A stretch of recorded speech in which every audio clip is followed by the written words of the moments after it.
ஆண்டவராகிய இயேசு கிறிஸ்துவின் கிருபையும் சமாதானமும் உங்கள் அனைவரோடும் கூட என்றென்றைக்கும் இருப்பதாக. தலைப்பு: நான் உன்னை விட்டு விலகுவதும் இல்லை, உன்னை கைவிடுவதும் இல்லை. கர்த்தர் நமக்கு அந்தந்த நேரத்திற்கு தேவையான அறிவை கொடுக்கும் பொழுது, பணம் கொடுக்கும் போது, பொருள் கொடுக்கும் பொழுது, ஆரோக்கியத்தை கொடுக்கும் பொழுது மட்டும் அல்ல, அவர் தரும் அந்தந்த சூழ்நிலைக்கேற்ற அறிவை கொடுக்கும் பொழுது அது மிகப்பெரிய பலனை நமக்கு கொடுத்து விடும். மிகப்பெரிய ஆபத்திலிருந்து நம்மை காப்பாற்றிவிடும், துன்பத்திலிருந்து நம்மை விலக்கி விடும். அப்பொழுது நமக்கு மிகவும் சந்தோஷமா இருக்கும். கர்த்தரிடத்தில் அன்பு பெருகும். அவருடைய அன்பு மகா பெரியது. அறிவின் ஆவியானவர் நமக்கு அந்த அன்பை கொடுக்கிறார். பரிசுத்த அன்பு அது. ஏசாயா 11:2. அறிவின் ஆவியானவர் என்பதை குறித்து நாம் இன்று தியானிக்க இருக்கிறோம். அறிவையும் கர்த்தருக்கு பயப்படும் பயத்தையும் அருளும் ஆவியானவர் இணைந்தே செயல்படுவார். 2 ஆவிகளும் ஒன்றாய் செயல்படுவார் என்று பொருள். அதாவது பரிசுத்த ஆவியானவரின் 7 தன்மைகளை குறித்து பார்த்து வருகிறோம். 7 ஆவிகள், பரிசுத்த ஆவியானவரின் 7 ஆவிகளை குறித்து பார்த்து வருகிறோம். இந்த 7 ஆவிகளும் ஏசாயா 11:2 சொல்லப்பட்டிருக்கிறது.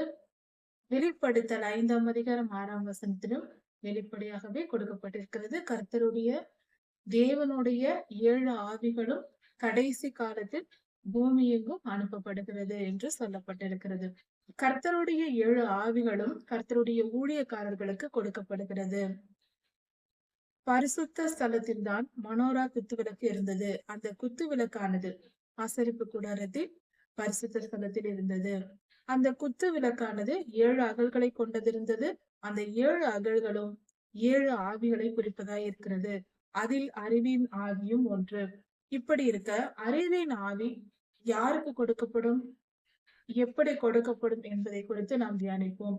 வேதாகம காலத்தில் யாருக்கு கொடுக்கப்பட்டது, அவர்கள் எப்படி செயல்பட்டார்கள் என்பதை குறித்தும் நாம் இப்பொழுது தியானிக்கலாம். அறிவின் ஆவியானவர் ஊழியர்களுக்கு, கர்த்தருடைய ஊழியர்களுக்கு கொடுக்கப்படுகிறார். ஊழியர்களுக்கு கொடுக்கப்படும் போது அவர்கள் செய்கிற செயல்கள் மிகவும் சிறந்ததாக, அதாவது இவ்வுலகத்தின் காரியங்களிலும் அறிவு கொடுக்கப்பட்டு அது நமக்கு மிக சிறந்த வேலையை செய்ய பயன்படுத்தப்படுகிறது. அதாவது இவ்வுலக காரியங்கள், நாம் எல்லாவற்றையும் ஆவிக்குரிய காரியங்கள் என்று நாம் யோசிக்கிறோம், பல காரியங்களை. ஆனால் இந்த அறிவின் ஆவியானவர் இவ்வுலக வாழ்க்கையில் நாம் செய்ய வேண்டிய காரியங்கள், தேவ சித்தத்தை, தேவனுடைய விருப்பத்தை நிறைவேற்றுவதற்கு நாம் என்னென்ன செய்ய வேண்டுமோ, கர்த்தருடைய ஊழியத்தை செய்வதற்கு, அவருடைய விருப்பத்தை நிறைவேற்ற, அவர் சொன்னபடி நாம் கேட்டு நடக்க, அதற்கு தேவையான அறிவு நமக்கு இங்கு கொடுக்கப்படுகிறது. இதை நாம் வெளிப்படையாக பார்க்க வேண்டும் என்றால் பல இடங்களில் கர்த்தருடைய அறிவின் ஆவியை குறித்து சொல்லப்பட்டிருக்கிறது. முதலில் ஆண்டவராகிய இயேசு கிறிஸ்து எப்படி அறிவின் ஆவியால் செயல்பட்டார் என்று பார்க்கலாம். அதாவது ஒரு மனிதனுக்கு அறிவின் ஆவி கொடுக்கப்படும் பொழுது அவர்கள் எப்படி செயல்படுவார்கள். ஆண்டவராகிய இயேசு கிறிஸ்து மனித அவதாரத்தில் இருந்தார்.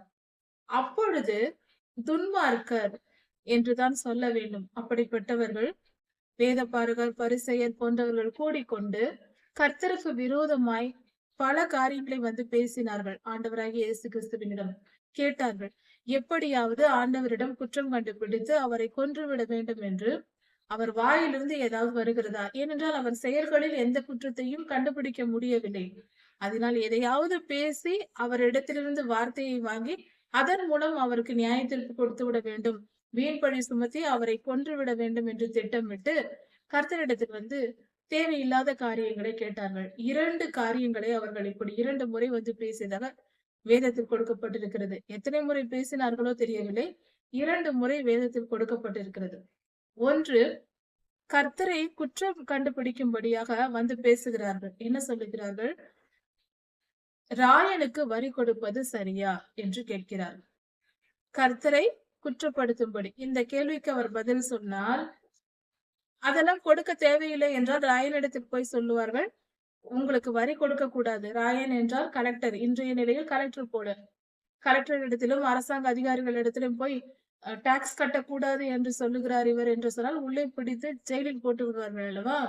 ஒரு ஊழியக்காரர் பிரசங்கம் பண்ணுகிறார், அரசாங்கத்திற்கு வரி கட்டாதீர்கள் என்று சொல்லுகிறார் என்றால் போலீஸ் வந்து பிடித்து கொண்டு போய்விடும். அதே நிலைதான் அன்று ஏற்படுத்த நினைத்தார்கள். ஆண்டவராகிய இயேசு கிறிஸ்துவனிடம் வந்து ராயனுக்கு வரி கட்டுவது சரியா என்று கேட்டார்கள்.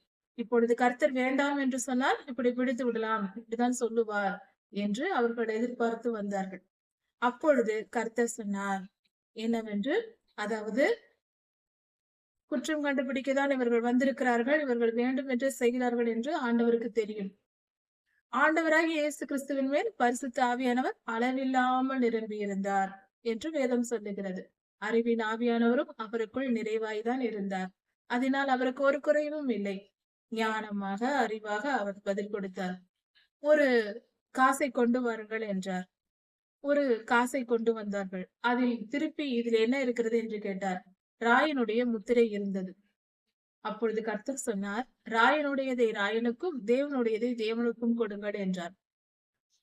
அவர்களால் ஒன்றுமே பேச முடியாமல் போயிற்று. இந்த காசில் ராயன் முத்திரை இருக்கிறது, அதை ராயனுக்கு கொடுங்கள், தேவனுடையதை தேவனுக்கு கொடுங்கள். அப்படி என்றால் நம் இருதயம் கர்த்தருக்குரியதல்லவா? அவர் சொன்ன வார்த்தை வந்தவர்களுக்கு பதிலே பேச முடியாமல் போய்விட்டார்கள். ஏன் என்றால் அப்படிப்பட்ட பதில் அது. கர்த்தரை குற்றம் கண்டுபிடிக்க வந்தார்கள், முடியாமல் தோற்று போய் போனார்கள். வீண் வாதங்களை எழுப்பதான் அவர்கள் வந்தார்கள். அவர்களுக்கு தெரியாமல் இல்லை. வீண் வாதங்களை எழுப்பி எப்படியாவது ஆண்டவரை பிடித்து விட வேண்டும், குற்றம் சுமத்த வேண்டும் என்று. இப்படிதான் துன்மார்க்கர் நம்மிடத்தில் வருவார்கள். சில துன்பங்கள் வரும், தீயவர்கள் வரும் பொழுது அறிவின் ஆவியானவர் செயல்படுவார். இவர்களுடன் பேசாதே என்று சொல்லிவிடுவார். சில நேரங்களில் இப்படி நடக்கும். சில நேரங்களில் இவர்களுக்கு இந்த பதில் சொல்லு என்று சொல்லுவார். அதன்படி நாம் நடக்க வேண்டும். சிலரிடத்தில் ஓரிரு வார்த்தை மட்டும் பேசு என்று சொல்வார். அதை மட்டும் சொல்ல வேண்டும். கர்த்தர் சொல்லுகிற ஆலோசனைப்படி நடந்தால் நமக்கு பிரச்சனையே வராது. அதை மீறும் பொழுது நமக்கு துன்பங்கள் வரும். அதனால் கொஞ்சம் நாம் கவனமாய் நடந்து கொண்டால், கவனமாய் செயல்பட்டால் நமக்கு துன்பத்திலிருந்து தப்பித்துக் கொள்ளலாம், சுலபமாய் இருக்கும். இதுதான் அறிவின் ஆவியானவர் நம்மை செயல்படுத்துகிற விதம்.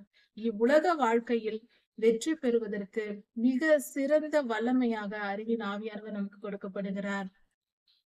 இன்னும் பல காரியங்கள் இருக்கிறது, அவைகளை நாம் சற்று தியானிப்போம். இந்த சம்பவம் லூக்கா 20ஆம் அதிகாரம் 20ஆம் வசனம் முதல் 26ஆம் வசனம் வரை கொடுக்கப்பட்டிருக்கிறது. அடுத்ததாக மிக முக்கியமான உலக வரலாற்றில் நடைபெற்ற 2 முறை நடைபெற்ற சம்பவம், 3ஆம் முறை நடக்க வேண்டும் என்று உலகமே எதிர்பார்த்திருக்கிற ஒரு சம்பவம். அதுதான் ஆசரிப்பு கூடாரம், கர்த்தருக்கென்று தேவாலயம் கட்டுவது. அதை இனி உலகம் எதிர்பார்த்து இப்பொழுது காத்து கொண்டிருக்கிறார். இருக்கட்டும். ஆசரிப்பு கூடாரத்தை முதலில் கட்டும் பொழுது மோசேயாவின் காலத்தில் கட்டினார்கள், சுமார் 3500 வருடங்களுக்கு முன்பாக. அப்பொழுது மோசே ஐயா கர்த்தர் அவருக்கு காண்பித்த மாதிரியின்படியே செய்தார். அதாவது கர்த்தர் எப்படி ஆசரிப்பு கூடாரம் கட்ட வேண்டும் என்று ஒரு முன் மாதிரியை காண்பித்தார். பரலோகத்தில் எப்படி இருக்கிறதோ அந்த காட்சியை ஒரு போட்டோவாக கர்த்தர் காண்பித்தார். அதன் தோற்றத்தை முழுமையாய் காண்பித்தார். ஒரு 3D வீடியோ எப்படி இருக்குமோ அது போல ஆண்டவர் காட்டியிருந்தார் மோசேயாவுக்கு. அதை பார்த்த மோசேயா அதன்படியே அறிவை பெற்று, கர்த்தர் தந்த அறிவினால், அறிவின் ஆவியானவரால் அவர் கர்த்தருக்கு பயப்படுகிற பயம் அவருக்குள் இருந்தது. அதனால் கர்த்தருடைய வார்த்தையை கேட்டு அதன்படியே செய்து ஆசரிப்பு கூடாரத்தை கட்டினார்கள். மோசேயாவின் வழிநடத்தலின்படி இஸ்ரவேலர்கள் கட்டி முடித்தார்கள். இப்படி ஆசரிப்பு கூடாரம் கட்டும் பொழுது பலவிதமான வேலைகள், ஒரு கட்டடம் கட்டுவது என்பது சாதாரண விஷயம் அல்ல. அதிலும் ஆசரிப்பு கூடாரம் தங்கத்தினாலும் வெள்ளியினாலும் வெண்கலத்தினாலும் செய்யப்பட்டது. இப்படி செய்யும் பொழுது அதை அந்த வேலை செய்வதற்கான வேலை ஆட்கள், நிபுணர்கள் தேவைப்பட்டனர். அப்பொழுது பெசலெயேல் என்னும் ஒரு மனிதனை கர்த்தர் தெரிந்து கொண்டு அந்த மனிதனை ஆவியினால், கர்த்தருடைய ஆவியினால், பரிசுத்த ஆவியினால், அறிவின் ஆவியினால் நிரப்பி அந்த மனிதனை இந்த வேலை செய்ய வைத்தார். அந்த பெசலெயேலை அழைத்து இந்த பொறுப்பை கொடு என்று மோசேயாவுக்கு சொன்னார். மோசேயா பெசலெயேலுக்கு கொடுத்தார். பெசலெயேல் அதை போல கர்த்தர் தந்த அறிவின்படியே அவர் செயல்பட்டு எல்லா காரியங்களையும், அதாவது தங்கத்தினால் செய்யப்படும் பொருள்களை தங்கத்தினால் செய்து அளவு மாறாமல் துல்லியமாக அந்த அதே டிசைனில், அதே வடிவமைப்பில் அழகாக செய்து முடித்தார். அதே அளவு மாறாமல் எல்லாவற்றிலும் துல்லியமாக பெசலேயேல் செய்து முடித்தார். தேவ திட்டத்தை சரியாய் செய்து முடித்தார். அதற்கு காரணம் அறிவின் ஆவியானவர் அவருக்குள் இருந்ததுதான். இதற்கு வேத ஆதாரம் யாத்திராகமம் 35ஆம் அதிகாரம் 33ஆம் வசனத்திலும் 35ஆம் வசனத்திலும் சொல்லப்பட்டிருக்கிறது. பெசலேயேலை கர்த்தர் புத்தியினாலும் அறிவினாலும் ஞானத்தினாலும் நிறைத்தார் என்று சொல்லப்பட்டிருக்கிறது. அப்படி என்றால் ஞானத்தின் ஆவியானவரும் அறிவின் ஆவியானவரும் புத்திசாலித்தனத்தையும் உணர்வையும் கொடுத்து அவரை செயல்படுத்தினார். அதனால் பெசலேயேல் மிக துல்லியமாக கர்த்தருடைய சித்தத்தை நிறைவேற்றினார். கர்த்தருடைய வேலையை மிக துல்லியமாக, மிக சரியாக, சரியான கால நேரத்தில் அவர் செய்து முடித்தார். அதற்கு காரணம் அறிவின் ஆவியானவர் அவரை நிரப்பியதுதான் என்பதற்கு இது அடையாளம். இது வேதம் வெளிப்படையாகவே நமக்கு சொல்லப்பட்டிருக்கிறது. யாத்திராகமம் 35ஆம் அதிகாரம் 25ஆம் வசனத்தில் இஸ்ரவேலின் பெண்கள் எல்லாம் இஸ்ரவேலில் இருந்த பெண்களில் பலர் ஞானத்தின் ஆவியினால் நிரப்பப்பட்டு உணர்வடைந்து அவர்களும் தங்கள் கைகளினால் செய்யக்கூடிய சித்திர வேலைகளை, அதாவது துணிகள், நூல் நூற்பது, இளநீல நூல், இரத்தாம்பர நூல், வெள்ளை நூல், இப்படி மெல்லிய பஞ்சு நூல் இவைகள் எல்லாம் திரிப்பது, அந்த நூல் வேலை செய்வது, கை வேலை செய்வது, எம்ப்ராய்டரி என்று சொல்லுவோம், சித்திர வேலை என்று சொல்லப்படுகிறது. இந்த வேலையெல்லாம் செய்யும் காரியத்தில் அவர்கள் ஈடுபட்டார்கள். பெண்களும் செய்து கொடுத்தார்கள் என்று வேதம் சொல்கிறது. பெண்களின் பங்கும் ஆசரிப்பு கூடாரத்தில் இருந்தது. ஒரு காரியம். இன்னொரு காரியம், அவர்களும் அறிவின் ஆவியினால் நிரப்பப்பட்டார்கள். ஞானத்தினால் நிரம்பி யார் யார் ஞானத்தின் ஆவியால் நிரப்பப்பட்டு ஏவப்பட்டார்களோ, ஆவியானவரால் ஏவப்பட்டவர்கள் இதை செய்தார்கள் என்று வெளிப்படையாகவே 25ஆம் வசனத்தில் சொல்லப்பட்டிருக்கிறது. ஊழியம் என்பது பெண்களுக்கும் உரியதுதான். ஊழியமும் பெண்கள் செய்ய வேண்டும், அவர்களையும் பரிசுத்த ஆவியானவர் நிரப்புவார் என்பதற்கு இந்த வேத வசனம் ஆதாரமாய் இருக்கிறது. யாத்திராகமம் 35ஆம் அதிகாரம் 25ஆம் வசனத்தில் அவர்கள் ஆசரிப்பு கூடார பணியையும் செய்தார்கள், ஞானத்தின் ஆவியினாலும் நிரப்பப்பட்டார்கள். கர்த்தர் சகல காரியங்களையும், ஆவிக்குரிய காரியங்களையும், ஆசீர்வாதங்களையும் ஆண்கள் பெண்கள் எல்லோருக்கும் பொதுவாக தான் தருகிறார். பெண்களுக்கு இது இல்லை என்று ஒதுக்கிய காரியம் எதுவுமே இல்லை. எல்லாவற்றையும் சமமாக தான் கர்த்தர் கொடுக்கிறார். கர்த்தர் ஆண் என்றும் பெண் என்றும் இல்லை, பாகுபாடு பார்ப்பது இல்லை எந்த காரியத்திலும். ஆசரிப்பு கூடாரம் கட்டும் பொழுது மோசே ஐயா கர்த்தர் தமக்கு கட்டளையிட்டபடியே செய்தார். யாத்திராகமம் 40ஆம் அதிகாரம் 16ஆம் வசனத்தில் சொல்லப்பட்டிருக்கிறது. கர்த்தர் தமக்கு கட்டளையிட்டபடியெல்லாம் மிக துல்லியமாக செய்தார். அதற்கு காரணம் அவரை அறிவின் ஆவியானவர் நிரப்பி அந்த காரியங்களை செய்ய வைத்ததுதான். எவ்வளவுதான் மனதால் நாம் சரியாக செய்ய வேண்டும் என்றாலும் அதற்கேற்ற அறிவும் புத்தியும் வேண்டும் அல்லவா? அதையும் கர்த்தர் கொடுத்திருந்தார். அறிவின் ஆவியானவர் அவரை நிரப்பி இருந்ததினால் எல்லா காரியங்களையும் சரியாக செய்து முடித்தார். முழுமையாக அப்படியே கர்த்தர் சொன்ன திட்டத்தின்படி எதுவும் மாறாமல் செய்தார். இப்படியாக வேதாகம காலத்தில் ஒரு நாம் ஆதாரங்களை பார்த்தோம் அறிவின் ஆவியானவர் செயல்படுவதை. அதாவது வெளிப்படுத்தல் 5, 6 அதிகாரங்களில் 7 ஆவிகள் இருக்கிறது என்றும், அறிவின் ஆவியானவர் பெசலேயேலை நிரப்பினார், மோசேயாவுடன் கூட இருந்தார், இஸ்ரவேலின் பெண்கள் மேல் ஆவியானவர் வந்ததினால் அவர்கள் உணர்வடைந்து அவர்களும் தங்கள் பணிகளை செய்தார்கள் என்றெல்லாம் நாம் இப்பொழுது தியானித்தோம். அறிவின் ஆவியானவர் செயல்படும் விதம் எல்லோரிடத்திலும் செயல்படுவார் என்பதையும் தெரிந்து கொண்டோம். இப்பொழுது தாவீது ஐயாவின் காலத்தை சற்று கவனித்து பார்ப்போம். தாவீது ஐயா எப்படிப்பட்டவராய் இருந்தார்? கர்த்தருடைய வார்த்தைகளை கேட்டு கீழ்ப்படிந்து நடக்கிற நற்குணம் தாவீது ஐயாவினிடத்தில் இருந்தது. கர்த்தருக்கு பயந்து நடக்கிற மனிதனாய் இருந்தார். அறிவின் ஆவியானவரும் பயத்தின் ஆவியாரும், கர்த்தருக்கு பயப்படுகிற பயத்தை அருளும் ஆவியானவரும் அவரோடு கூட இருந்தார். அதன் விளைவு என்ன? அவர் கர்த்தருக்கு முழுமையாய் கீழ்ப்படிந்தார். பத்சேபாளின் காலத்தில் ஒரு முறை தவறு செய்தார். ஆனால் அதன் பின்பு அவர் மனம் திரும்பி கர்த்தருக்கு கீழ்ப்படிந்து பரிசுத்த வாழ்வு வாழ்ந்தார். இந்த காரியத்தை சற்று கவனிக்க வேண்டும். வேதம் சொல்லுகிறது, கர்த்தருடைய இருதயத்திற்கு ஏற்ற மனிதன் என்ற பெயர் தாவீது ஐயாவுக்கு கொடுக்கப்படுகிறது. அவரை போல கர்த்தருடைய மனதுக்கு ஏற்ற மனிதன் இல்லை என்றால், ஒருவரோடு கர்த்தரோடு இசைந்த மனம், ஒரு மனம் இருந்தது. அப்படி என்றால் கர்த்தரை போல இவர் நினைத்தார், அவர் நினைப்பதை இவர் நினைத்தார், தாவீதையா நினைத்தார். இப்படி ஒரு மனம் இருந்தது. அப்படி என்றால் அவ்வளவு ஒற்றுமை. நமது ஆண்டவருக்கும் தாவீதையாவுக்கும் அவ்வளவு ஒற்றுமையா இருந்திருக்கிறார்கள். பரலோகத்தில் போனதும் கேட்கலாம் நாம் எல்லாம். எப்படி இருந்தீர்கள், அப்படி என்ன செய்தீர்கள் என்று நாம் கேட்டு பார்க்கலாம். அதற்கு ஒரு காரணம், அவர் கீழ்ப்படிந்தார். அதற்கு காரணம் கர்த்தர் மேல் வைத்த அன்பு. அறிவின் ஆவியானவர் நமக்கு அந்த அறிவை கொடுக்கிறார். இவ்வுலக காரியங்களில் நாம் செயல்படும் விதம், அதாவது ஆண்டவராகிய இயேசு கிறிஸ்துவனிடத்தில் வந்து அந்த துன்மார்க்கர் கேட்கும் போது அவரை துன்பப்படுத்த வேண்டும், எப்படியாவது குற்றப்படுத்த வேண்டும் என்ற மனநிலையில் வந்து கேட்கிறார்கள். ஆனால் அறிவின் ஆவியானவர் ஒரு நல்ல பதிலை கொடுத்தார். அதை ஆண்டவராகிய இயேசு கிறிஸ்துவும் சொன்னார். அவர்கள் ஓடி போய்விட்டார். இப்படி இப்படிப்பட்ட பல காரியங்கள் நம் வாழ்க்கையிலும் நடக்கிறது. அப்படி நடக்கும் பொழுது நம் மனம் கர்த்தரை நோக்கி இழுக்கப்படுகிறது. நம் துன்பத்தை அவர் எவ்வளவு சுலபமாக தட்டிவிட்டு சிப்போ என்று தட்டிவிட்டு நம்மை பாதுகாக்கிற அந்த விதம், அந்த அன்பு சொல்ல முடியாது. வார்த்தையினால் சொல்லக்கூடிய காரியம் அல்ல. அவ்வளவு அருமையாக நம் சத்துருக்களிடமிருந்து அவர் பாதுகாக்கிறார். அதை எப்படி சொல்வதென்று முடியாது. அதை நாம் ஒவ்வொரு நாளும் ஒவ்வொரு நிமிடமும் அனுபவிக்கிற ஒரு அனுபவமா இருக்கிறது. எதை எடுத்து சொல்ல, அவருடைய அன்பு அப்பேற்பட்டது.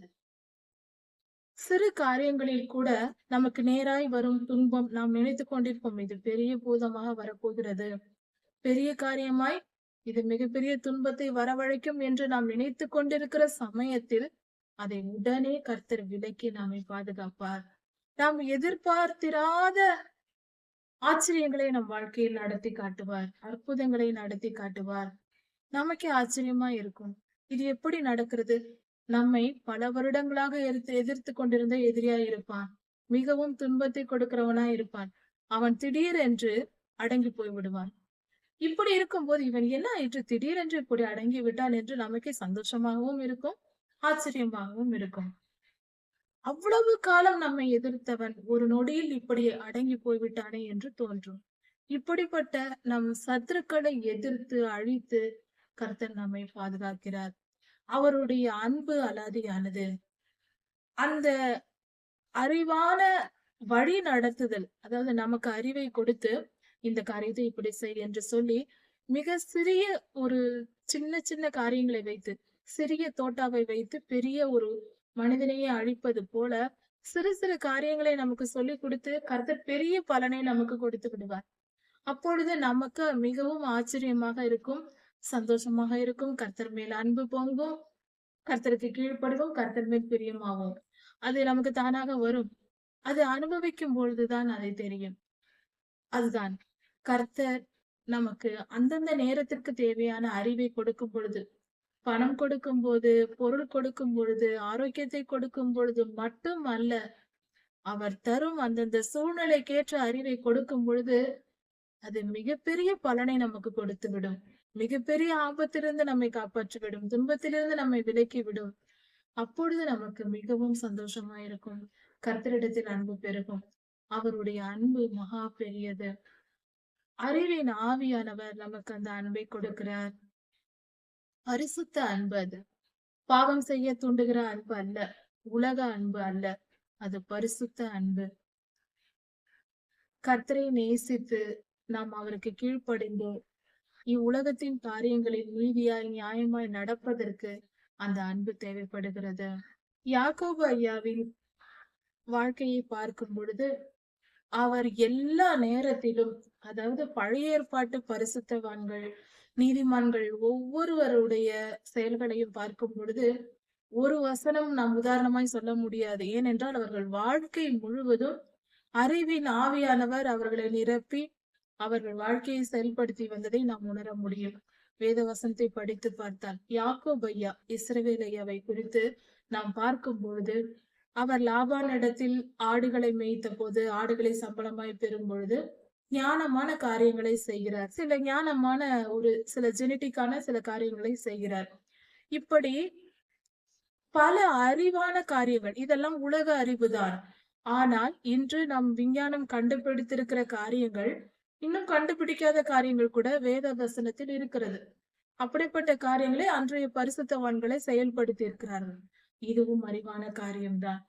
இஸ்ரவேல் ஐயாவினுடைய பயணம் முழுவதும் பார்த்தால் ஒவ்வொரு காரியத்திலும் அவருடைய அறிவு விளங்கும். அவர் தன்னுடைய வீட்டை விட்டு வெளியே வருவதற்கு முன்பே ரெபேக்கா அம்மாவும் யாக்கோபு ஐயாவும் ஈசாக் ஐயாவினிடத்தில் ஆசீர்வாதத்தை பெறும் பொழுது ஒரு காரியம் அங்கு நடக்கிறது.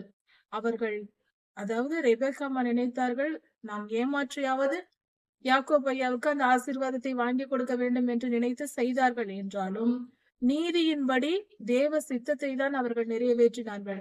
ஏனென்றால் யாக்கோபு ஐயாவும் ஏசாவும் இரட்டை பிள்ளைகள். அவர்கள் இருவரும் பிறக்கும் பொழுது முதலில் பிறந்தது ஏசா, இரண்டாவது பிறந்தது யாக்கோபு. அப்படி என்றால் இரட்டை பிள்ளைகள் என்று சொல்லும் பொழுது முதலில் பிறக்கும் குழந்தைதான் இளைய குழந்தை, இரண்டாவது பிறக்கும் குழந்தைதான் மூத்த குழந்தை. ஆனால் அன்றைய வாழ்க்கை முறையில் முதலில் பிறந்ததை முதல் குழந்தை என்றும் இரண்டாவது பிறந்ததை இரண்டாவது குழந்தை என்றும் ஜனங்கள் சொல்லிக் கொண்டிருந்தார்கள். இன்று விஞ்ஞான வளர்ச்சியினால் விஞ்ஞானம் சொல்லுகிறது இரண்டாவது பிறப்பதே முதல் குழந்தை என்றும் முதலில் பிறப்பது இரண்டாவது குழந்தை இரட்டை பிள்ளைகளா இருக்கும் பொழுது இப்படி இருக்கும் என்று சொல்லப்படுகிறது. அதாவது நிரூபிக்கப்பட்டு விட்டது.